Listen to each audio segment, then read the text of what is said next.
नमो अरिहन्ताणं नमो सिद्धाणं नमो आयर्याणं नमो उवज्रायाणं नमो लोये सवसाहुणं मङ्गलं भगवान् वीरो मङ्गलं गौतमो गणी मङ्गलं कुन्दकुन्दार्यो जैनधर्मोऽस्तु मङ्गलम् सर्वमङ्गलमाङ्गल्यं सर्वकल्याणकारकं प्रधानं सर्वधर्माणां जैनं जयतु शासनम् अरिहंत सिद्ध सूरि उपाध्याय साधु सर्व अर्थ के प्रकाशी मांगलिक उपकारी हैं तिनको स्वरूप जान रागते भई जो भक्ति काय को न माए स्तुति को उचारी है धन्य धन्य तुम ही से काज सब आज भय कर जोर बारंबार वंदना हमारी है मंगल कल्याण सुख ऐसो हम चाहते हैं हो मेरी ऐसी दशा जैसी तुम धारी है हो मेरी ऐसी दशा जैसी तुम धारी है उत्तम सीमा मार्दव आर्जव भाव है सत्य शौच संयम तप त्याग उपाय है आकिंचन ब्रह्मचर्य धर्म दश सार है चहु गति दुख ते काढ़ी मुक्ति करतार है। 10 लक्षण पर्व का आज चौथा दिन। उत्तम शौच ना, कई लोग सत्य भी मनाते हैं शौच भी मनाते हैं। सीक्वेंस से कोई फर्क नहीं पड़ता है। शौच इसलिए कि अपन इसलिए कर रहे हैं क्योंकि कषाय को अगर हम फॉलो करें तो चार जो कषाय हैं क्रोध मान माया लोभ, तो लोभ के अभाव पूर्वक ये जो शुचिता ये जो पवित्रता है वो जब जीव की पर्याय में प्रकट होती है तो उसका नाम शौच धर्म है। तो यहाँ देखा है, शुचे भारवा शौचम मतलब शुचिता अर्थात पवित्रता का नाम शौच है। ठीक है, अब शौच मतलब देखो इसको हम दो तरीके से ले सकते हैं शौच। एक तो निश्चय से और एक व्यवहार से, एक तो परमार्थ से और एक व्यवहार से ले सकते हैं। अब ये जो लोभ कषाय है वास्तव में तो बड़ी ढीठ है ना। लोभ कषाय है तो बड़ी बड़ी ढीठ क्यों है, क्योंकि सबसे एंड में जाती है। और जितनी भी ये जो आगे की कषाय है ना क्रोध मान माया, ये सब इसके पीछे लोभ कहीं ना कहीं छुपा रहता है। क्रोध भी करते हो तो उसके पीछे कोई लोभ छुपा है, मान भी करते हो तो उसके पीछे लोभ छुपा है, मायाचारी भी करते हो तो भी उसके पीछे लोभ छुपा है। तो इसलिए ये लोभ कषाय ये सबसे एंड में जाती है। अपन ने देखा है कि 10वें गुण स्थान तक ये लोभ कषाय चलती है। तो लोभ कषाय 10वें गुण स्थान, उसका नाम ही सूक्ष्म सांप्राय है, सूक्ष्म कषाय सूक्ष्म लोभ उसका नाम ही है। और बाकी की जो तीन कषाय हैं वो 9वें गुण स्थान में ही चली जाती हैं, है ना। 9वां गुण स्थान का अनिवृत्तिकरण है, अनिवृत्तिकरण में उसके 5 पार्ट्स हैं। तो 5 पार्ट्स में से तो दूसरे तीसरे चौथे और 5वें में क्रोध मान माया लोभ चली जाती है, लेकिन सूक्ष्म लोभ बचता है। स्थूल लोभ चला जाता है, सूक्ष्म लोभ बचता है। और वो स्थूल लोभ जो है वो 10वें गुण स्थान के एंड में जाता है। और जैसे ही सूक्ष्म लोभ जाता है तो और 11वें गुण स्थान में पूर्ण वितरागता प्रकट होती है। तो वास्तव में जो पवित्रता है, वो जो पवित्रता है वो पवित्रता तो 11वें गुण स्थान में प्रकट होती है। पवित्रता की जो हम बात कर रहे हैं यहाँ पे, वो पवित्रता वो 11वें गुण स्थान में प्रकट होती है जब चारों कषायों का अभाव हो जाता है, तब वो 11वें गुण स्थान में। लेकिन थोड़ी थोड़ी ये पूर्ण पवित्रता की बात है, लेकिन थोड़ी थोड़ी पवित्रता नीचे के गुण स्थानों में भी प्रकट होती है ना। चौथे गुण स्थान में होती, चौथे गुण स्थान से शुरू हो जाती, जब अनंतानुबंधी कषाय जाती है तो वो चौथे गुण स्थान से वो पवित्रता शुरू हो जाती है। और चौथे गुणस्थान से ऊपर भी पांचवें गुणस्थान में जो दो कषाय संबंधी, फिर छठे गुणस्थान से ऊपर तीन कषाय संबंधी, और फिर 10वें गुणस्थान से ऊपर पूर्ण पवित्रता है ना। तो हमने देखा कि अब इसमें ना दो दो प्रकार से ले सकते हैं, कि एक तो निश्चय से ले सकते हैं और एक व्यवहार से ले सकते हैं। तो अभी व्यवहार का पक्ष तो हम सबको पता है, लोभ जगत में, लोभ के पीछे जीव क्या क्या नहीं करता हम्म। है ना। सभी कषायों के पीछे अभी अपन ने बताया लोभ ही छुपी हुई है। जो भी काम करते हैं उसके पीछे कोई ना कोई लोभ है। भले ही सुखी होने का लोभ हो, खाने पीने का लोभ हो, जिस जिस भी प्रकार का हो, पंचेंद्रियों के विषयों का लोभ हो। जब लोभ चढ़ता है तो फिर वो देखता नहीं है आपका रिश्तेदार है कि कौन है क्या नहीं है। सबको वो एक बराबर देखता है, वो अपने अपने वो लोभ, उसकी कषाय की पूर्ति होनी चाहिए, है ना।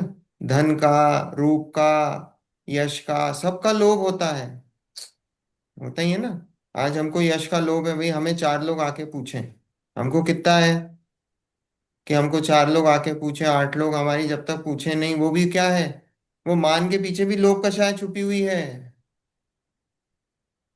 ना। वो मान के पीछे भी लोभ कषाय छुपी हुई है। तो वो ऐसे ही है। और हमको ये, हमको ऐसा लगता है हमको दुनिया में जितने लोग जानेंगे हमारा उतना उतना हमारा नाम होगा, उसका लोभ है जीव को, यश का लोभ है। जबकि ये नहीं दिखता, हमको जानने वाले तो अनंत जीव हैं।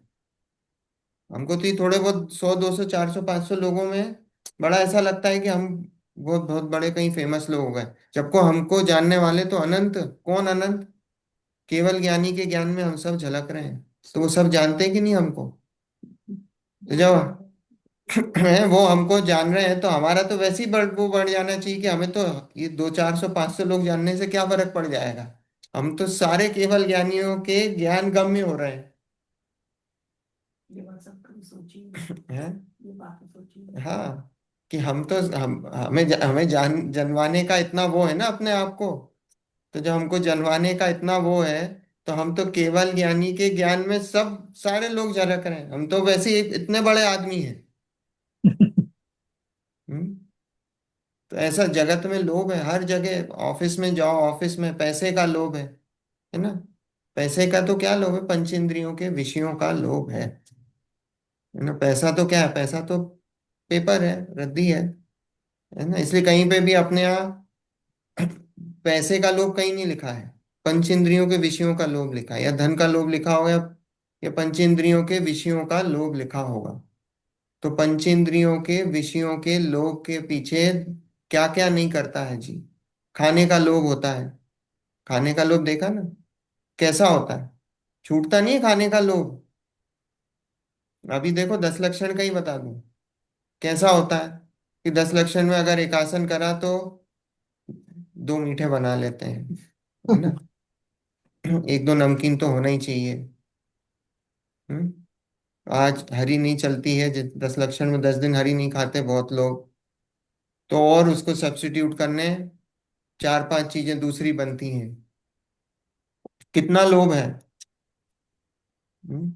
खाने पीने का ही लोभ है, खाने पीने से ऊपर नहीं आ पाते हैं 10 दिनों में, उसका लोभ है।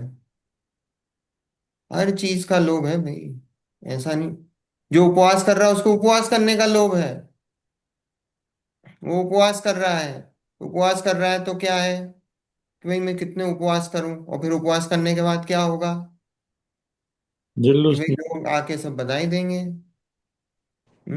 मेरा नाम होगा, कीर्ति कीर्ति होगी। और नहीं तो वो नहीं हो, तो उपवास करने का फल क्या होगा, पुण्य मिलेगा, उस पुण्य का लोभ है ना। उपवास क्यों करा, बोले उससे धर्म हुआ, धर्म हुआ मतलब पुण्य हुआ, और पुण्य हुआ उस पुण्य का लोभ है। तो हर क्रिया के पीछे लोभ है। कुछ भी क्रिया कर रहे हो उसके पीछे कोई ना कोई लोभ छुपा हुआ है। इसलिए लोभ लोभ ये इतना इतना खतरनाक इसलिए इसको सबसे एंड में रखा है ना। लोभ मतलब इसमें लोभांत समझ लें, लोभांत मतलब क्रोध मान माया लोभ। जब ये चौथा दिन ना उत्तम शौच, ये जो पवित्रता है, जो पवित्रता आई है, वो अकेले लोभ के जाने से नहीं आई है, वो क्रोध मान माया लोभ के जाने से आई है। अपन ने देखा ना, 11वें गुण स्थान में पूर्ण पवित्रता है। तो वो 11वें गुण स्थान में पूर्ण पवित्रता है, तो वो क्रोध मान माया लोभ के जाने से आई है, अकेले लोभ के जाने से नहीं आई है। और लोग सबसे अच्छे लग जाते हैं ना, लोग 10। हाँ, सबसे सबसे बाद में जाता है। हम्म। पर ये ध्यान रखना, उसके पहले वो क्रोधमान माया जाएंगे ही, तो ही वो हम्म। लोभ जाएगा। हम्म।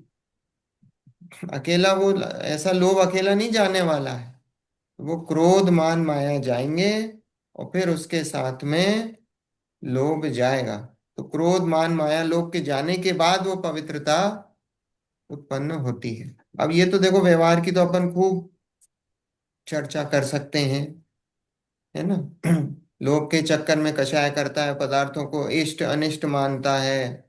वो अपनी बुद्धि है, इष्ट अनिष्ट की बुद्धि है।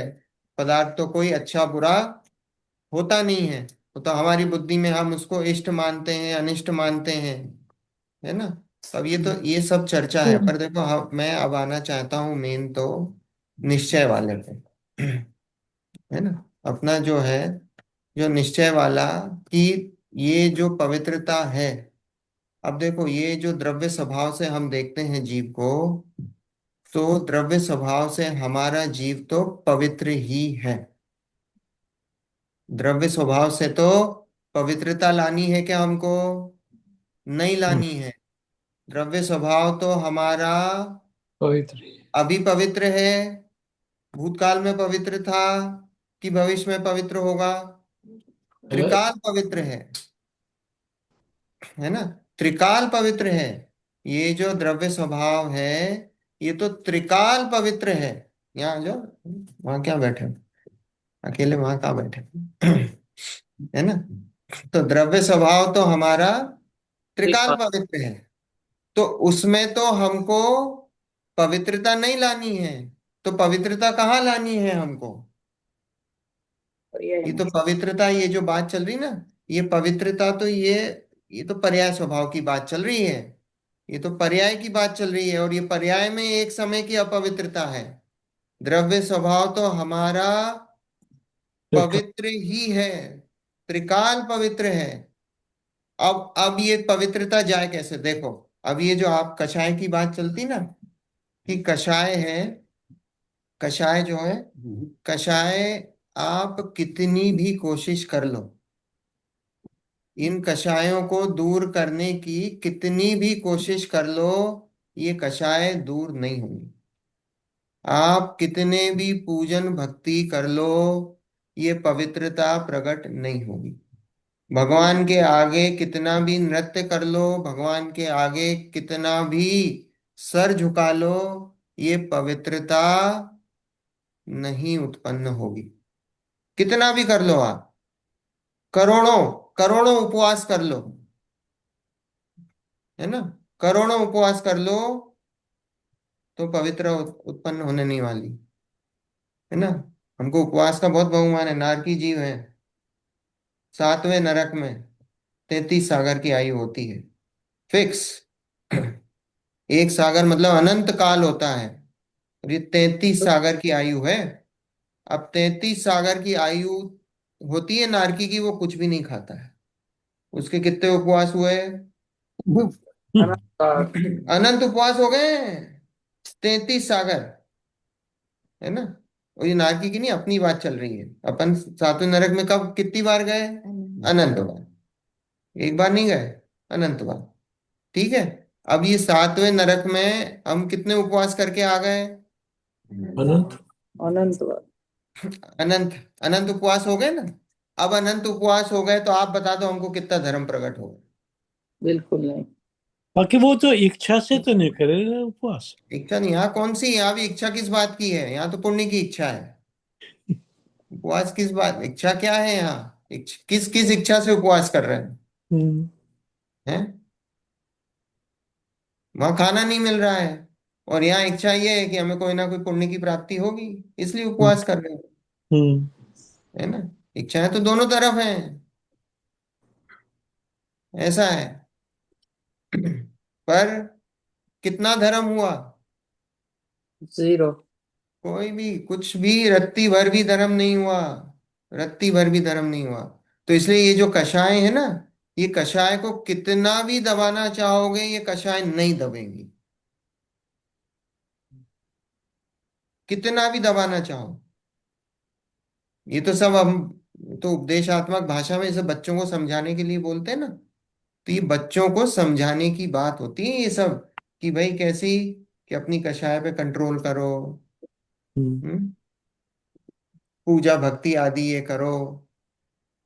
ये तो सर ये बच्चों को समझाने की बात होती है, कि बच्चों को, कि धीरे से किसी बात को हमको किसी मार्ग में लगाना हो, या कोई बात खाने की कोई चीज टेस्ट करानी हो या कुछ करना हो, तो हम उसको थोड़ा सा ऐसा लाग लपेट के उसको बताते हैं।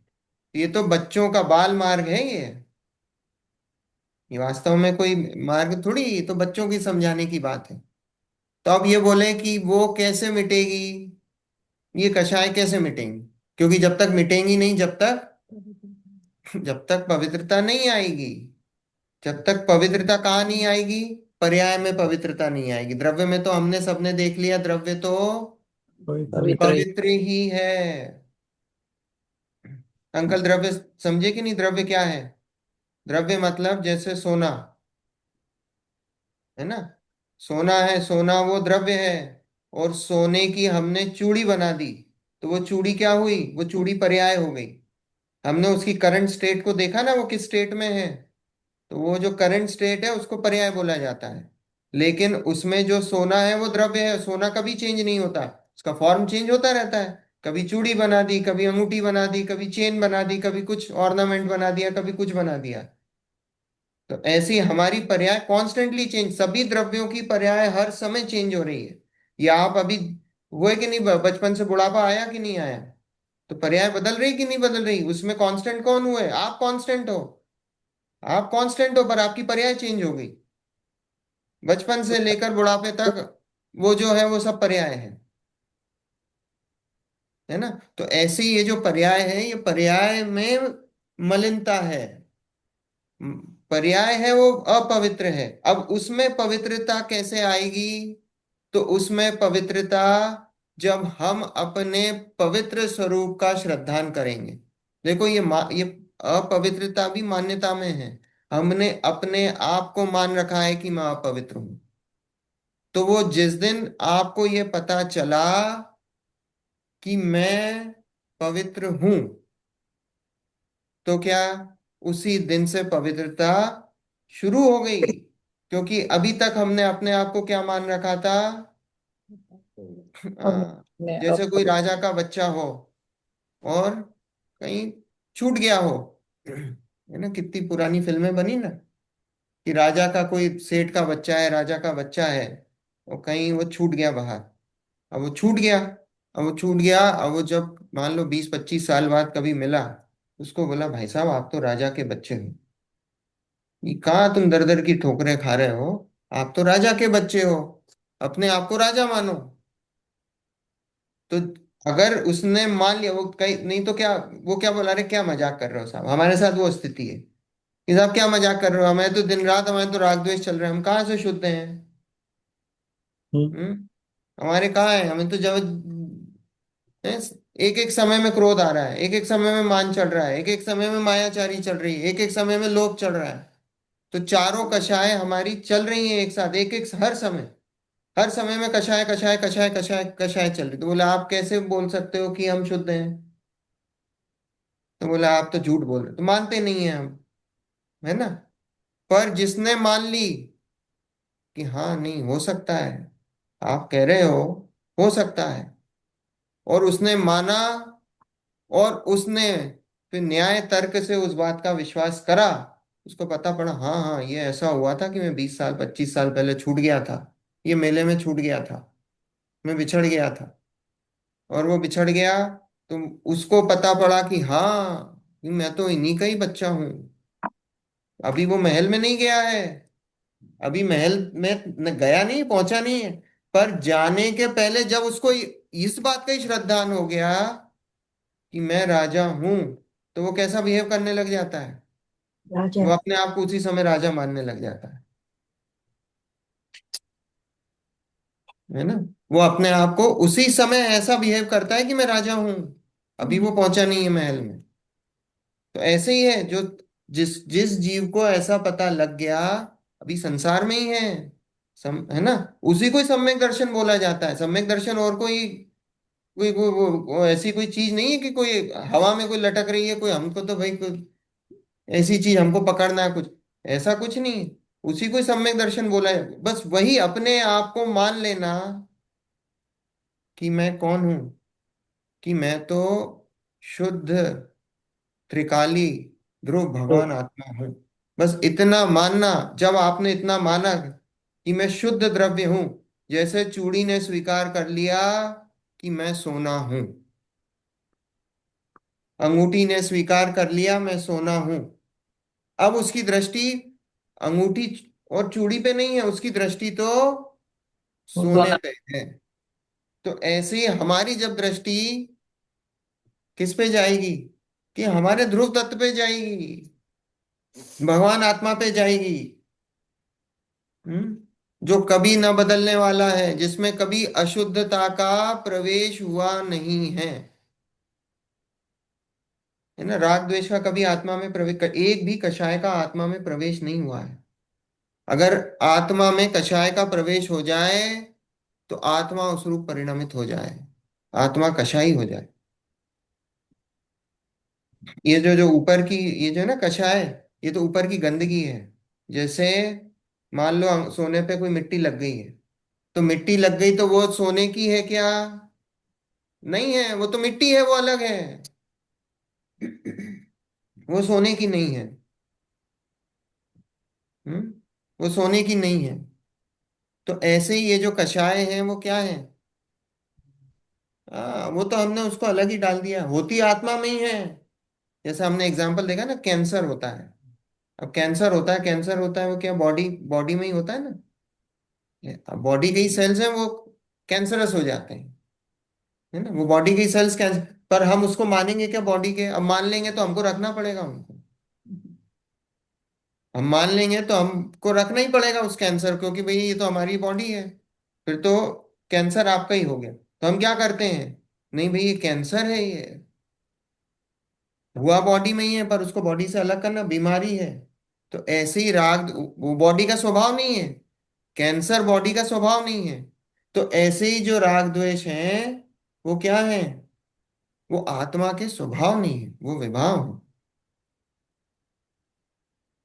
है ना। ये लोभ के कारण क्या करता है जीव, ये लोभ के कारण उसकी दृष्टि स्व की तरफ नहीं जाती है। ये लोभ का काम ये है ना। जैसे एग्जांपल लेता हूँ, जैसे कोई एक राजा था, और राजा से प्रसन्न होकर, खुश होकर, राजा था, राजा के पास एक आया झाड़ू लगाने वाला, स्वीपर होते हैं ना। तो वो राजा उस स्वीपर से बहुत खुश हुआ। अब मैं स्टोरी में नहीं जा रहा क्या किस बात से खुश हुआ, वो बहुत खुश हुआ।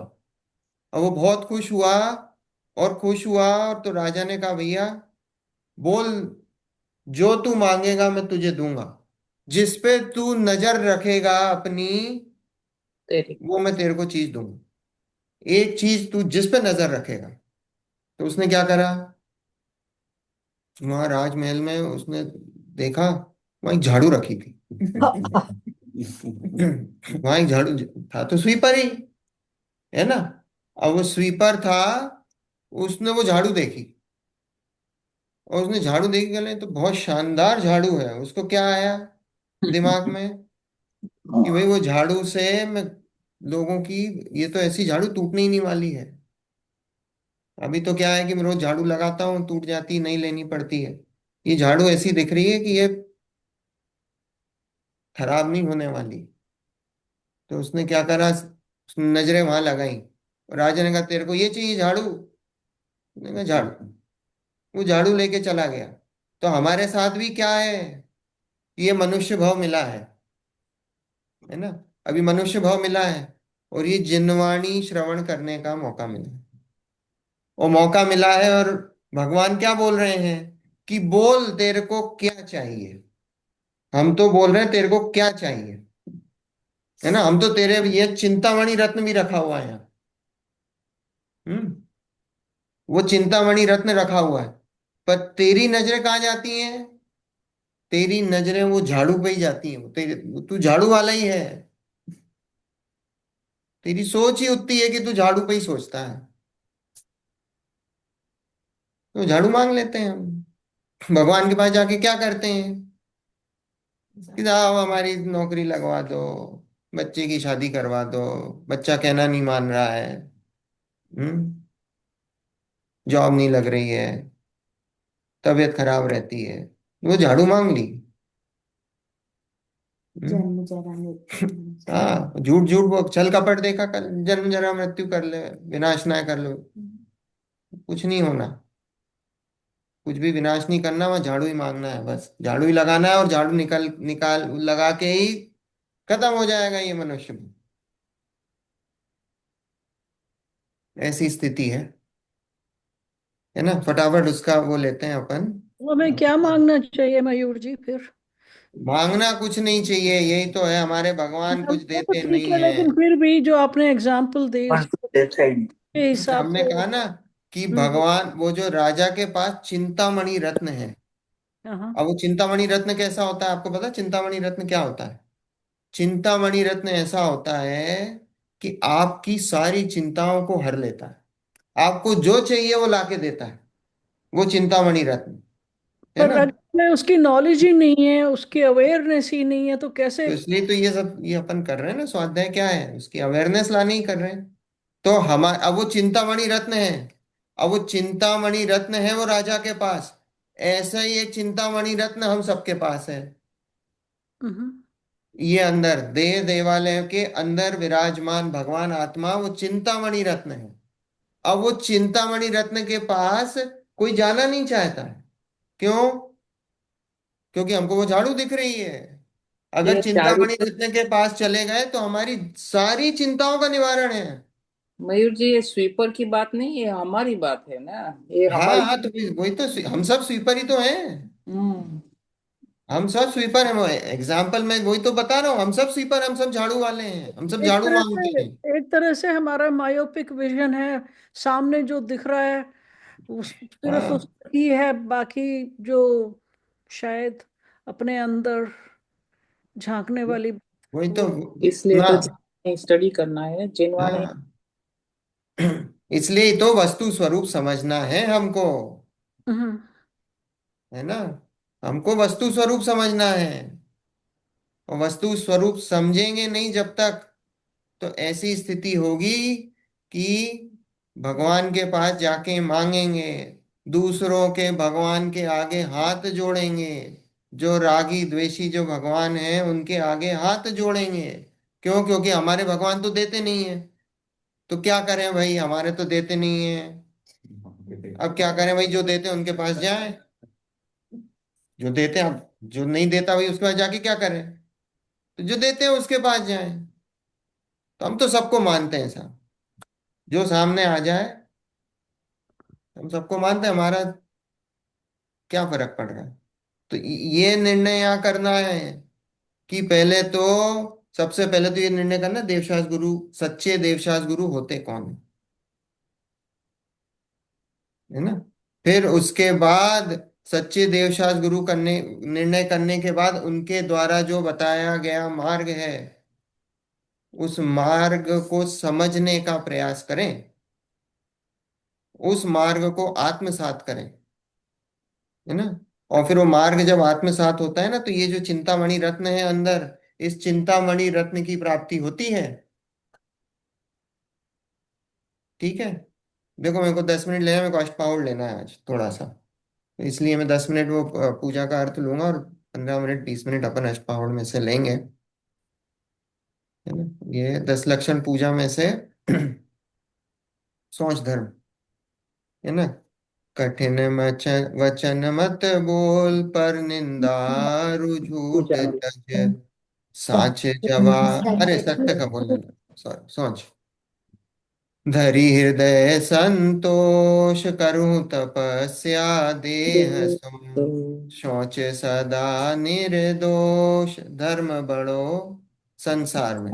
धरि हृदय संतोष, हृदय में संतोष, जिसको लोभ नहीं होता है वो क्या करता है? उसको संतोष होता है। अब देखो, सब व्यवहार की बात है ना। जगत में वही देखने में आता है, जिसको ज्यादा भाग दौड़ नहीं है, पैसा कमाने का नहीं। पैसे कमाने का परिणाम क्या है? जिसको दिन रात पैसा पैसा दिखता है ना, वो कहाँ जाता है जीव? त्रियंच गति में जाता है। ये जितना पैसे के पीछे भागते हो ना, वो पैसा आपके भागने से नहीं आता है। वो तो सब पुण्य, अगर पुण्य का उदय होगा तो पैसा आएगा। आपके भागने से नहीं आता है। जगत में भी होता है ऐसे ही, जैसे बच्चे को होता है ना। बच्चे को जैसे कोई चीज, अब जैसे मान लो लड्डू बनाए, वो लड्डू बनाए और उसको पसंद है, तो वो आके क्या बोलेगा? मुझे लड्डू दे दो, मुझे लड्डू दो। अपन क्या करेंगे? अरे भैया तू खा लिए तूने, शांति रख। है ना, खा लिए 4 लड्डू, खा लिए 5 लड्डू खा लिए, अब थोड़ा अब रुक। है, रुक, खत्म हो गए लड्डू, ऐसा ही बोल दे, खत्म हो गए। और फिर क्या होता है? कोई बाहर से आया 2 घंटे बाद, वो लड्डू बाहर आ गए, लगा दिए, तो बोले भाई तो बताया था लड्डू खत्म हो गए। है, होता है कि नहीं? और अगर आपका बच्चा नहीं खा रहा हो, तो आप क्या करते हो? अरे खा ले थोड़ा सा, थोड़ा तो खा ले, इतनी मेहनत से बना है। तो ऐसे ही वो है। ये पैसे के पीछे भागते हो ना, तो क्या है? आप पैसे के पीछे भागते हो तो वो पैसा भागता है। हम्म। जो पैसे के पीछे नहीं भागता, पैसा उसके पीछे भागता है। तो वो तो सब पुण्य पाप का खेल राइट। है ना। जिसका पुण्य का उदय होगा उसको पैसा मिलेगा, और जिसको नहीं होगा, कितना भागते रहो, कुछ नहीं होना। देखो, धरिए हृदय संतोष, करूं तपस्या दे, सोच सदा निर्दोष, धर्म बड़ो संसार में। सोच धर्म है, वो बहुत बड़ा धर्म है। हम्म, वो किसको होता है? हाँ, वास्तव में सोच धर्म तो मुनिराज को पलता है, और फिर सम्यक दृष्टि को पलता है जगन्य रूप से। है ना, उत्तम शौच सर्व जग जाना, लोभ पाप को बाप बखाना। अपन ने सुबह देखा था ना पूजा में आज। लोभ क्या है? आपका बाप है। देखो ये लोभ कषाय सबसे खतरनाक है। क्योंकि देव गति में लोभ की प्रधानता है, और लोभ की प्रधानता है। ये जो मिथ्या दृष्टि देव है ना, ये मिथ्या दृष्टि देव सीधे वहां से निकल के क्या बनते हैं? एक इंद्रिय जीव बनते हैं। ये बहुत सारी आपको वनस्पति दिख रही ना, ये हो सकता है इसमें पिछले जन्म में ये सब देव होंगे अधिकतर। हमको देवगति जाने का बहुत वो है ना, कि हम देव बन जाए। सबको ऐसा लगता है ना कि साहब देवगति तो मिल ही जाए। देवगति मिल गई और मिथ्यात्व वहां रहा, तो कहाँ आके गिरोगे? एक इंद्री। ऐसा डिमोशन होता है। ये लोभ कषाय इतनी खतरनाक है। लोभ की प्रधानता होती है देवगति में। तो उत्तम शौच सर्व जग जाना, लोग पाप उत्तम को। शौच जो धारण करता है वो सब लोग जानते हैं। और लोभ पाप को बाप बखाना, आशा पाश महादुख दानी, सुख पावे संतोषी प्राणी। आशा कैसी है? बांध के रखती है। आशा बांध के, का आप जब तक वो आशा, जब तक वो पूरी नहीं होती ना, लोभ कषाय कैसी है? वो जब तक पूरी नहीं होती ना, वो दुख देती रहती है। हम्म। ऐसा बांध के रखती है आपको। आपको किसी चीज की, मान लो कोई चीज की लग गई हो, है ना, वो क्या करती है? बांध के रख। जैसे हमको नया फोन खरीदना, वो जब तक नया फोन नहीं आएगा ना, वो जब तक दिन रात बैठ के फोन ढूंढ रहे हैं। हाँ, हाँ, डील ढूंढ रहे हैं, कहीं कुछ ढूंढ रहे हैं, पूछ रहे हैं 4 लोगों से, भाई साहब कौन सा फोन ले लें, आप बता दो क्या सजेस्ट करेंगे। तो वो क्या है? उसके दिमाग में वही घूमते। वो क्या है? वो शल्य लगा हुआ है। वो दुख देता है, जब तक वो दुख देता है। वो सुख पावे संतोषी प्राणी। वो जो संतोष रखते हैं वो क्या है? तो सुखी ही है ना, सुखी है। प्राणी सदा शुचि शील जप तप ज्ञान ध्यान प्रभाव ते। हम्म, शुचिता किससे बढ़ती है? शील से, जप से, तप से, ज्ञान से, ध्यान से। ये क्या है? इससे क्या है? पवित्रता बढ़ती है। नित्य गंग जमुन समुद्र न्याय, अशुचि दोष स्वभावते। और आप कितने भी गंगा जमुना जाके नहा लो, तो क्या होगा? कुछ नहीं होने वाला है। जब अंदर अशुचि है, जब स्वभाव अंदर से आपका अशुचि दोष, जो अंदर आपके अगर अशुचिता भरी हुई है, कषाय भरी हुई है, लोक कषाय है, तो आप कितना भी गंगा जमुना नहा लो। दूसरों के धर्मों में है ना, हम्म। गंगा नहाने जा होता है कि नहीं? आपके कुंभ मेला लगता है तो क्या होता है? पागल हो जाते हैं लोग महास्नान एकदम। होता है। हम्म। महास्नान, उसमें क्या है? क्यों करते हैं महास्नान?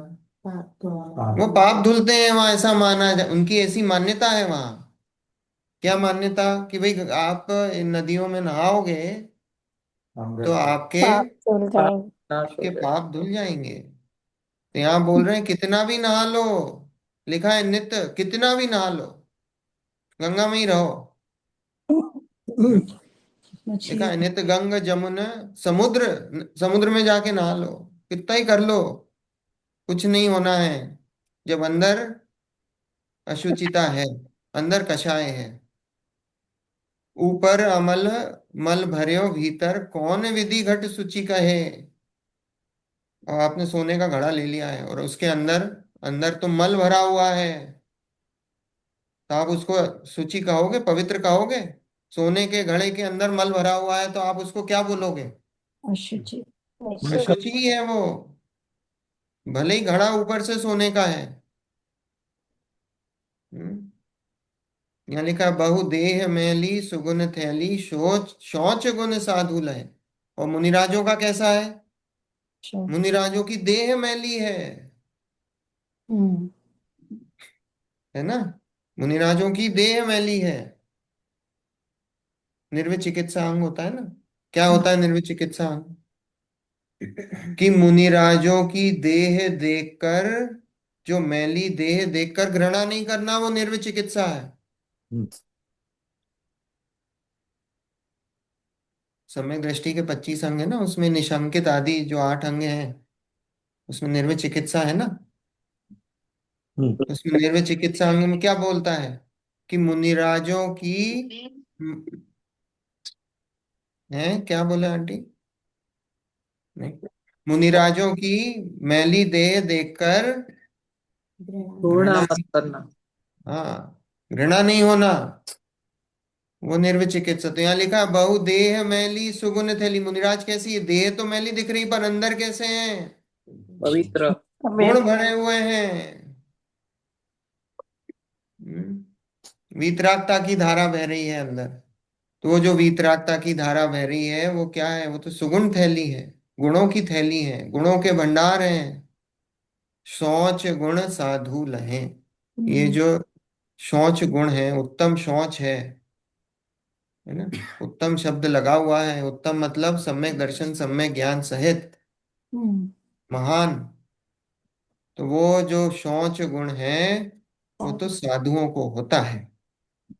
ऐसा उत्तम शौच गुण साधुओं को होता है। ठीक है? आया अंकल समझ में? हाँ।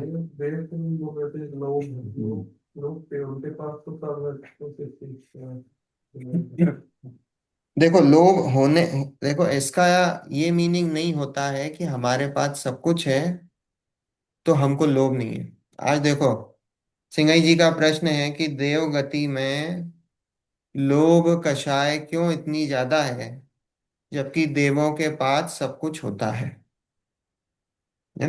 देखो देवों में ऐसा है कि देवों में भी अलग अलग जाति के देव हैं। हम्म। वो अलग अलग जाति के देव आपस में ईर्ष्या करते हैं। ईर्ष्या करते हैं। ईर्ष्या कैसे करते हैं? कि उनकी एक दूसरे की संपत्ति देख के जलते हैं कि मेरे पास इतना वैभव नहीं है, उसको पास इतना वैभव है, उसके पास इतनी संपत्ति है, मेरे पास इतनी संपत्ति है ना? नीची नीची जाति के देव वो देखते हैं कि इनके पास इतनी देवांगनाएं हैं। आप देवांगना बन गए मान लो, वो भी देव है, वो देवांगना बन गए, तो देवांगनाएं भी क्या करती हैं? वो देवों को ऑर्डर मानती हैं ऐसा थोड़ी है देव बन गए देवांगना बन गए। अब देवांगना बन गए तो क्या हुआ, ऊंचे जो देव है उनका उनका ऑर्डर माना जाता है। तो वो कैसे ऑर्डर मानते हैं भाई, वो डिसाइड कैसे होता है, जिसके पास ज्यादा विभूतियां होती हैं वो होता है, पैसा होता है, तो वो पैसा इन द सेंस, अब यहाँ पे संपत्ति, यहाँ को वो डॉलर वॉलर थोड़ी चल रहे हैं, है ना, डॉलर वॉलर थोड़ी चल रहे हैं वहां। तो संपत्ति की बात है, तो संपत्ति उनके पास ज्यादा है तो उनका कहना मानना पड़ता है उनको। वो नीची, हाँ वैभव, उनके नीची नीची जाति के देव, उनका कहना मानना पड़ता है। तो इसलिए उनमें आपस में ईर्ष्या बहुत है और उनको लोभ बहुत है। लोग बहुत है। आज देखो हम लोग यहाँ सब यहाँ पे आए हुए हैं अमेरिका में, आप बता दो किस कारण से यहाँ पे हैं, विचार करना आप। लोग। सबको लोभ है पैसे, ये डॉलर है ना, ये डॉलर का लोभ है। नहीं तो हमारे देश में कोई दो रोटियां बुरी थोड़ी थी। नहीं यहाँ से उनको अच्छी एक मिलती है, ताजा मिलती है, सब्जी भी ताजा मिलती है, रोटी भी एकदम यहाँ से 10 गुनी अच्छी मिलती है, और वहां बनाने वाला भी होता है बढ़िया। यहाँ जैसा थोड़ी कि झाड़ू पोंछा भी लगा रहे हैं, डिश वॉशर भी लगा रहे हैं, कपड़े भी धो रहे हैं। हम्म। नहीं, लोभ की तीव्रता वहाँ बहुत ज्यादा है, क्योंकि अचीव भी नहीं कर सकते, क्योंकि वहाँ ऐसा तो है नहीं कि खरीद लिया कि तेरी संपत्ति दे दे भाई। तो तीव्रता कॉन्स्टेंटली बनी रहती है देवगति में। देवगति में, हाँ एग्जैक्टली देवगति, इसीलिए। देवगति हाँ। तो यहाँ की बोल रहा हूँ, यहाँ पे भी क्या है, यहाँ पे विचार करना, अपना अपना केस लगा लेना, यहाँ पे क्यों है हम सब, लोभ कषाय है। देवगति में युद्ध भी होते हैं क्या इन देवों के आपस में? नहीं नहीं, वो युद्ध नहीं, वो तो आप मतलब आपने युद्ध गलत देखे वर्ड हो होंगे। गया होगा पर। नहीं नहीं, वो अपने यहाँ नहीं होते हैं आंटी, अपने यहाँ ऐसे देवों में युद्ध नहीं होते हैं, ईर्ष्याएं होती हैं, और मतलब ईर्ष्या से चलता है इनके। काम, पर ऐसे झगड़े नहीं होते हैं ऐसे कि वो झगड़े हो गए और वो देवों और असुरों में। और अपन ने कल देखा ना, वो जो असुर भी जो हैं वो कौन है, कौन सी वाला? वो भवनात्रिक के देव हैं वो, मैं। निरंतरवासी जैन। भवनवासी वो देव हैं। अपने यहाँ ऐसा कोई कॉन्सेप्ट नहीं है कि देवताओं और असुरों में युद्ध हो रहा है, देवताओं देवताओं में युद्ध हो रहा है, ऐसा कोई कॉन्सेप्ट नहीं है हमारे। हिंदू मैथोलॉजी। वो हिंदू मान्यता में है, अच्छा अच्छा। उनकी मान्यता है ना। पर हमारे यहाँ देवांगनाओं को मानते हैं फिर उसमें देवगति हाँ में। देवांगनाएं होती हैं बिल्कुल। अब वो इंटरेस्टिंग। सब वो भी देवी हैं, जैसे देव है वैसी देवी है, उसमें कोई वो थोड़ी है। पर ऊपर के जो विमान होते हैं उनमें सिर्फ देव ही होते हैं, है ना, देवी नहीं होती है। नीचे सब, नीचे के उसमें सब देवी भी हैं, देव भी हैं, नौतर। नौ। क्या नौ। सब होते हैं, सब हैं, वनवासी व्यंतरवासी सब में। ऊपर के जो वैमानिक देव, वैमानिक। वैमानिक में नहीं होते। है ना, ऊपर नहीं, ऊपर के, नीचे कुछ सब नहीं सौदर होता। मिंद्र की सब अच्छा। इंद्राणियां होती, सचिंद्राणी होती कि नहीं होती, सब होती, तो ये सचिन सब इंद्राणी होती तो लेकिन एक अवतारी नीचे होती है ना, ये वो तो सब। सचिन इंद्राणी तो एक वन अवतारी, शी इज जस्ट। हाँ ये तो सब सम्यक दृष्टि, तो हाँ। ये तो इन नीचे वाले देवों में होती हैं, इंद्राणियां और ये सब देवियां होती। ऊपर के देव जब ऊपर चढ़ जाते हो आप, ऊपर के जब स्वर्गों में जाते हो, नो ग्रेवियक है होगा। ना, तो फिर ऊपर के देवों में जब नहीं, अहम हाँ। वगैरह होते हैं तो उनके उसमें फिर वो नहीं होती है ना, अनुत्तर। नो है ना। ग्रेवियक। हाँ ठीक है, अपन तो यहाँ की कह रहे थे कि यहाँ पे भी सब लोग की, बहुत लोग के कारण ही हम सब यहाँ पे हैं, है ना। लोग कषाय हमारी भी कोई कम नहीं है, खूब है, डॉलर की वजह से यहाँ पे हैं, मंदिर भी नहीं है आप सोचो। हम्म, कितनी बुरी हालत है। वहां तो इंडिया में क्या है, आपके सागर में तो यहाँ हर गली में पैसा तो ज्यादा है। हाँ, ये देख लो। तो जहाँ निकले वहां देव दर्शन है, हर गली में। तो महान, ये तो आपका सौभाग्य है, बहुत बड़ा सौभाग्य है कि आपको देव दर्शन हो रहे हैं। हमारा तो देखो कितना बड़ा यहाँ पे ऐसा दुर्भाग्य है कि हमें भगवान के दर्शन ही नहीं मिलते, ऐसा है। चलो अब अपन, मेरे को थोड़ा सा अष्टपहाड़ में से लेना था, कुंद कुंद शतक। और मैंने अष्टपाहुड़ नहीं खोला, खोला है अष्टपाहुड़, है ना। कुंद कुंद शतक का जो दूसरा दोहा है वो लेंगे अपन आज, है ना। अरुआ सिद्धायरिया उज्झाया साहु पंच परमेठी, ते विहु चेट्ठ दिया दे, तम्मा दाहु मैं शरणम। अरिहंत सिद्धाचार्य पाठक साधु हैं परमेष्टिपण, सब आत्मा की अवस्थाएं, आत्मा ही है शरण। देखो, अरिहंत सिद्धाचार्य पाठक साधु हैं परमेष्टिपण, सब आत्मा की अवस्थाएं, आत्मा ही है शरण। अब ये जो लिया है ये अष्टपाहुड़ नामक ग्रंथ है, आचार्य भगवान कुंद कुंद आचार्य द्वारा रचित, है ना।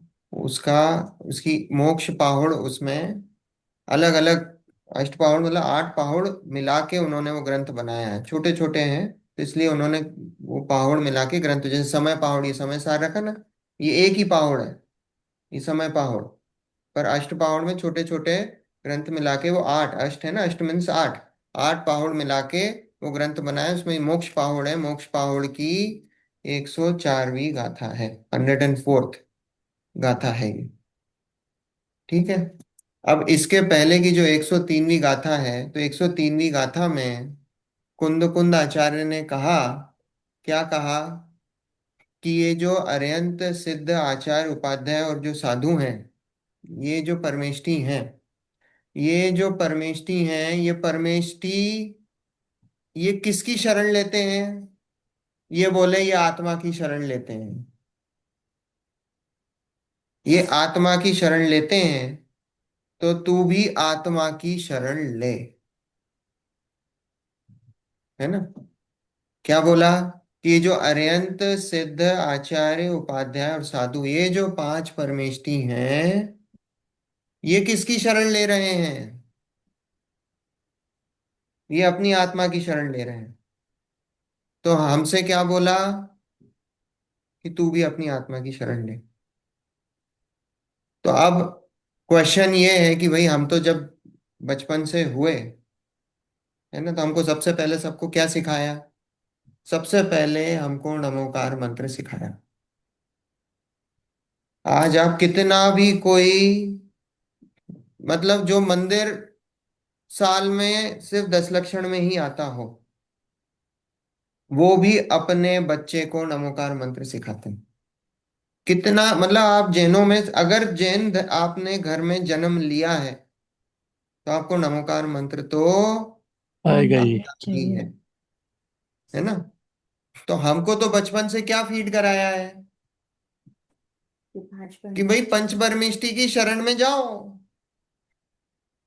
हमको तो यही फीड करा है ना। हम्म, कहीं पे भी जा रहे हैं हम, दिया। बोले यहाँ से मान लो हमने गाड़ी चलाना शुरू करी, तो हम क्या बोलते हैं? महावीर भगवान की जय। बोलते कि नहीं बोलते हैं? हम्म, पांचों परमेष्टि भगवान की जय। जय। हम्म? परीक्षा देने के पहले नमोकार मंत्र बोल लेना। बोलते कि नहीं? कोई भी का, आज घर में घुसने के पहले, घर लिया हो पहले, भैया नमोकार मंत्र बोलते हुए घुसना। बोलते हैं कि नहीं? कोई भी शुभ कार्य कर रहे हो, संसार के हैं, कोई शुभ कार्य होते नहीं है, तो सब संसार के हैं, संसार में जाने वाले हैं, है ना। तो हमने मान रखे हैं, तो उसमें क्या करते हैं? नमोकार। नमोकार मंत्र पहले बोलते, शुभ पंच और परमेष्टि का दोनों। स्मरण करते हैं। करते हैं कि नहीं करते हैं? ये तो हमें बिल्कुल भी फीड है, ये हमारा फीड, मतलब इसमें कोई तो बोले अगर ये आप तो ये बोल रहे हो, अब हमारी तो वो आप कंफ्यूज कर रहे हो कि अभी तो आपने बोला पंच परमेष्टि का स्मरण करो, जहां भी जाओ पंच परमेष्टि का स्मरण करो, है ना। तो पंच परमेष्टि का स्मरण करो, और अभी क्या बोल रहे हो? कि भाई जो पंच परमेष्टि जिसको ध्या रहे हैं ना, आप भी उसी को ध्याओ। हम्म। तो बोला आप तो कंफ्यूज कर रहे हो, तो उसके लिए ये गाथा लिखी है आचार्य देव ने कि अरिहंत सिद्धाचार्य पाठक साधु हैं परमेष्टिपण, सब आत्मा की अवस्थाएं आत्मा ही है शरण। हम्म। ये जो अरिहंत सिद्ध आचार्य, ये पाठक मतलब उपाध्याय है ना। ये अरिहंत सिद्ध आचार्य उपाध्याय और साधु, ये पांच परमेष्टि, ये सब क्या है? आत्मा की शरण में। ये सब आत्मा की अवस्थाएं हैं। ये इन आत्मा से अलग नहीं है, ये आत्मा की ही अवस्था है। ये आचार्य पद कहाँ होता है? ये आत्मा में ही होता है। सिद्ध अवस्था कहाँ है? आत्मा में ही होती है। आत्मा की ही अवस्था है ना, आत्मा की ही तो पर्याय है। सिद्ध अवस्था क्या है? सिद्ध क्या है?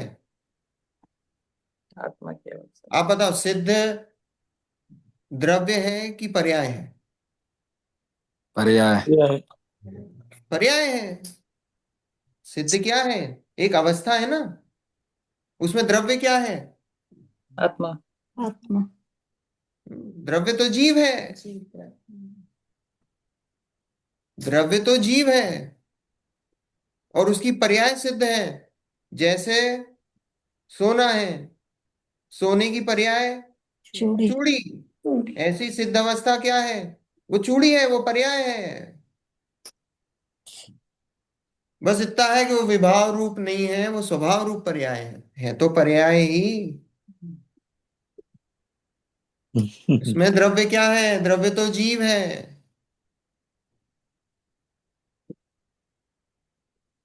है ना।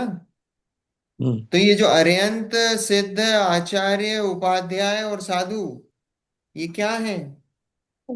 ये सब आत्मा की अवस्थाएं हैं, ये पर्याय हैं। और आत्मा ही है शरण। ये पर्याय कब प्रकट होंगी? जब आत्मा की शरण लोगे तो ये पर्याय प्रकट होंगी। शरण किसकी लेना है? पिछली पिछली गाथा में बता चुके हैं कि हम किसकी शरण ले रहे हैं। हम तो अपने आत्मा की शरण ले रहे हैं। पंच परमेष्टि, हम पंच परमेष्टि की ले रहे हैं, पर पंच परमेष्टि किसकी शरण ले रहे हैं? वो आत्मा की शरण ले रहे हैं। तो बोले तुम बीच में क्यों जबरदस्ती? वो वो बोल रहे हैं कि भैया हम तो इसकी शरण ले रहे हैं और तुम हमारी शरण ले रहे हो। हम तो खुद उसकी हम तो खुद पंच परमेष्टि की शरण नहीं ले रहे हैं। हम तो खुद अपनी आत्मा की शरण ले रहे हो, तुम हमारी शरण क्यों ले रहे हो? तो फिर तो ये कंफ्यूजिंग हो रहा है मयूर जी, मेरे लिए तो हो रहा है कंफ्यूजिंग। क्या कंफ्यूजिंग है? मतलब आप पंच परमेष्टि की शरण लेके कभी भी धर्म प्रकट नहीं कर सकते। पर द्रव्य की शरण लेकर आप अपने पर्याय में, आप अपने द्रव्य में धर्म प्रकट नहीं कर सकते। जैसा आपने थोड़ी देर पहले कहा कि अगर हम भारत में रहते हैं, इंडिया में रहते हैं, जगह जगह पे देव दर्शन हो जाते हैं, तो वो अगर हम ऐसी मान्यता रखते हैं तो फिर और सिर्फ आत्मा के दर्शन करने से हमारा कल्याण हो जाता है पूरी तरह से, हो सकता हो तो कहीं जाने की जरूरत ही क्या है फिर। बिल्कुल बात सही है। अब देखो मैं आपको उदाहरण देता हूँ, है ना। आपने ये पूछा है तो आपको उदाहरण से समझाते हैं। अब उदाहरण है, मान लो दो बहनें हैं, है ना। दो बहनें हैं और एक बहन ने जाकर मुनिराज से पूछा कि साहब हम ये नमोकार मंत्र पढ़ते हैं, और नमोकार मंत्र पढ़ते हैं, जब माला जपते हैं तो ये माला जपते हैं, माला पढ़ते हैं ना अपन, है ना। हम्म। तो हम्म। माला पढ़ते हैं तो माला पढ़ते समय हम बीच में से उठ सकते हैं क्या? नहीं। है ना। तो महाराज जी ने उनसे क्या कहा कि हाँ उठ सकते हैं। हम्म। महाराज ने उनसे क्या कहा, मुनि महाराज ने? हाँ उठ सकते हैं, बीच में से उठ सकते हैं। तो मतलब और कुछ कर सकते हैं, माला बीच में छोड़ सकते हैं। उठ सकने का मतलब उसको छोड़ के और कुछ कर सकते हैं। अगले दिन उसकी दूसरी बहन गई और वही का वही क्वेश्चन पूछा उसने। तो ना बोलो। तो उसने उनको महाराज जी ने बोला नहीं, माला बीच में छोड़ के मत उठना, महान पाप है। दोनों को अलग अलग उत्तर दिया। तब उसकी पहली बहन थी वो सुन रही थी, है ना, जिसने एक दिन पहले पूछा। उसने कहा महाराज जी आपने तो मुझे कल बोला कोई दिक्कत नहीं है, बीच में छूट भी जाए तो कोई दिक्कत नहीं है, और आज मेरी दूसरी बहन को आप क्या बता रहे हो कि माला बीच में छोड़ोगे तो महापाप लगेगा। ठीक है। तो महाराज जी ने क्या उत्तर दिया? महाराज ने कहा कि सुन, कि जब तू माला पढ़ती है ना तो तेरा ध्यान ये पंच परमेष्टि से उठकर तू अपने स्वभाव के बारे में तू चिंतन करने लगती है। लेकिन तू स्वभाव के बारे में चिंतन इसलिए नहीं कर पाती क्योंकि तेरे को ऐसा लगता है कि अगर मैं स्वभाव के उधर उधर मेरा ध्यान चला गया तो मेरी ये माला बीच में रह जाएगी, और माला मैं पूरी नहीं पढ़ूंगी तो मुझे पाप लगेगा, है ना। तो वो क्या कर रही थी कि बोले वो उत्कृष्ट कार्य कर रही थी, पंच परमेष्टि के ध्यान से वो उत्कृष्ट कार्य कर रही थी कि वो अपने स्वभाव के बारे में चिंतन कर रही थी। तो जब स्वभाव के बारे में चिंतन कर रही थी तो उन्होंने कहा माला छूट भी जाए तो कोई फर्क नहीं पड़ता, कुछ भी फर्क नहीं पड़ता। क्यों? क्योंकि तू अपने आत्म स्वभाव का चिंतन करने तेरा ध्यान जा रहा था। लेकिन तू वो उसको रोक रही थी बुद्धिपूर्वक, क्योंकि तुझे ऐसा भय था कि मुझे वो माला बीच में छोड़ने का पाप लगेगा। हम्म। पर तेरी जो बहन है उसके साथ ऐसा है कि जब वो माला पड़ती है तो वो क्या करती है, वो गैस पे दूध चढ़ा आती है। वो गैस पे दूध चढ़ा आती, सोचती है कि अब मैंने नियम तो लिया है, मैं वो माला तो पढ़नी है, मैं गैस पे दूध चढ़ा देती हूँ और फटाफट माला पढ़ लेती हूँ। पर उसको फिर ध्यान आता है कि माला तो पूरी हुई नहीं है और दूध उफन जाएगा। तो उसका ध्यान कहाँ है?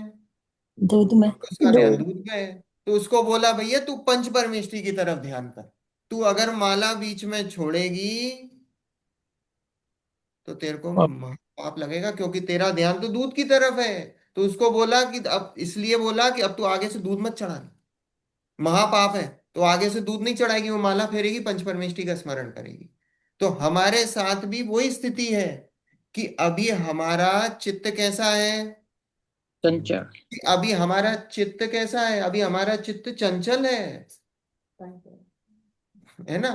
तो इसलिए हमको पंच परमेष्टि की शरण लेनी पड़ती है हमारे चित्त, वो जो चित्त है ना उसको चित्त एकाग्र करने के लिए। तो इसलिए हम बोलते हैं कि हमारे यहाँ मंदिर हो, है ना, कोई ऐसे साधर्मी हम लोग इकट्ठे हो जहाँ पे स्वाध्याय हो, भक्ति हो, पूजा हो। तो इससे क्या होगा कि हमारा चित्त एकाग्र रहेगा। ये हम चित्त एकाग्र करने के निमित्त हैं, है ना। अगर हमारी स्टेज ऐसी आ जाए कि हमें पंच परमेष्टि का निमित्त नहीं चाहिए हमारे मोक्ष मार्ग को आगे बढ़ाने के लिए, तो कोई जरूरत ही नहीं है मुनिराज को पंच परमेश मुनिराज को मंदिर जाने का कोई नियम नहीं है। आपने देखा ना, हम्म। अभी बाहुबली भगवान थे, साल भर खड़े ही रहे एक जगह। ये लेकिन तू अगर उनके मंदिर जाने का नियम होता तो एक जगह ही खड़े रहे साल भर, हम्म। क्या फर्क पड़ा? अभी का मन होता है वहां से जैसे होती बिना मंदिरों के। हाँ, ऐसे थोड़ी है। मुनिराजों को कोई, मुनिराजों के शटावश्यक में देव देव पूजा देव दर्शन है ही नहीं। समता वंदना स्तुति स्वाध्याय प्रतिक्रमण कायोत्सर्ग ये उनके शटावश्यक है, और श्रावकों के हैं देव पूजा गुरु उपासति स्वाध्याय संयम तपोदान। तो श्रावकों के शटावश्यकों में देव पूजा भी है, गुरु की उपासना भी है, मंदिर भी जाना है, दान। वो सारी चीजें हैं। वो श्रावकों के शट आवश्यक है, और मुनिराजों के शट आवश्यक में वो है नहीं। तो यहां गाथा पे वापस आते हैं। रिकैप क्या बताया है कि ये जो पांच परमेष्टि, ये जो बताए ना पंच परमेष्टि, ये जो पंच परमेष्टि वो क्या है? वो आत्मा की ही अवस्थाएं हैं। और वो आत्मा की अवस्थाएं हैं। और वो आत्मा की अवस्थाएं कैसी होंगी प्रकट? जब तू अपनी आत्मा की ही शरण लेगा तो हो तेरी ये आत्मा की अवस्थाएं प्रकट होंगी। आ रही बात समझ में? शरण किसकी लेना है? देखो, आत्मा। शरण किसकी लेना है? आत्मा। बात बिल्कुल सही है कि जब हम, अभी हमारा चित्त जब एकाग्र नहीं है, और जब हमें उत्कृष्ट जो बात है, वो उत्कृष्ट बात अभी हमारी उतर नहीं रही है, तो बोलेंगे बिल्कुल ऐसा ही कि पंच परमेष्टि की शरण लो। पर अंदर कैसा रखना श्रद्धान में कि वो पंच परमेष्टि के शरण जाने से कुछ भी नहीं होने वाला है। वो पंच परमेष्टि कहाँ पॉइंट कर रहे हैं? आत्मा पे। वो पंच परमेष्टि खुद की आत्मा हमें अपनी आत्मा की तरफ पॉइंट कर रहे हैं। वो अपनी खुद की आत्मा की तरफ पॉइंट कर रहे हैं और वो बता रहे हैं तू अपनी आत्मा में जा, मेरे ओह, पास आने से कुछ फायदा नहीं है। हम इसलिए जाते हैं कि वो देखने कि वो कहाँ पॉइंट कर रहे हैं। वो अपनी आत्मा की तरफ पॉइंट कर रहे हैं। तो हमें उनसे ये सीखना है कि हमें भी अपनी आत्मा की तरफ ही दृष्टि लेके जानी है। ये आत्मा ही है शरण। अभी हमने देखा ना उत्तम शौच में, कितने भी करोड़ों उपवास कर लो, करोड़ों भक्ति कर लो, करोड़ों पूजाएं कर लो, करोड़ों क्या, अनंत, करोड़ों तो बहुत छोटी बात है, अनंत उपवास कर लो, अनंत पूजाएं कर लो, उसमें धर्म नहीं है। पर ये नहीं कह रहे हैं कि ये करना छोड़ दो, ये भी होंगे ही, पर इसमें धर्म नहीं मानना, है ना। छल मत ग्रहण कर लेना कि इनसे, सब इनसे तो धर्म हो ही नहीं रहा, फिर क्यों करें। ये तो छल ग्रहण करना हो गया है ना। अगर ये नहीं करेगा ना तो भाई नरक निकोद जाना ही है, जाएगा ही, अगले भाव में जाएगा, ये नहीं करेगा तो। पर इसमें धर्म नहीं मानना, ये धर्म नहीं है, इतनी बात है ना। समय हो गया है, आगे की बात अपन और इसके बारे में ले, और अगली गाथा लेंगे, समय होगा अगले, है ना, कल। नहीं तो इसको ही थोड़ा सा आगे बढ़ा के अगली गाथा अपन इसी की जो 105वीं गाथा है अष्टपाहुड़ की, है ना, वो लेंगे आप। ठीक है बहुत ही जोरदार है। ना? जिनवानी स्तुति। स्यादवादन षट द्रव्य गुण पर्याय और प्रमाण नाद का। जड़ कर्म चेतन बंध कारु कर्म के अवसान का, कह कर स्वरूप यथार्थ जग का, जो किया उपकार है उसके लिए जिनवानी को वंदना वंदना शतबार शतबार है। है, वंदना वंदना शतबार शतबार है। है। जा वाणी के ज्ञान ते सूझे लोकालो, सो वाणी मस्तक नमो सदा दे तुम गो। 9 बार नमो।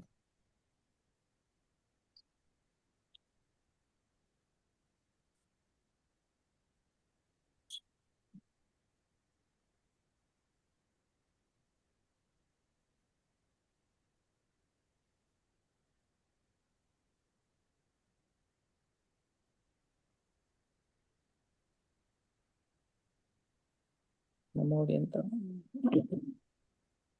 जय जिनेन। जय जैन। जय जय जिनेन्द्र। जिनेन। बहुत अच्छा चला मतलब मयूर जी। सेशन जय था। जिनेन। जय जय जिनेन्द्र। जिने। जय जिनेन्द्र। जय जय जिनेन। जिनेन्द्र। जय जनेन। शुभ जय रात्रि। जय जिनेन।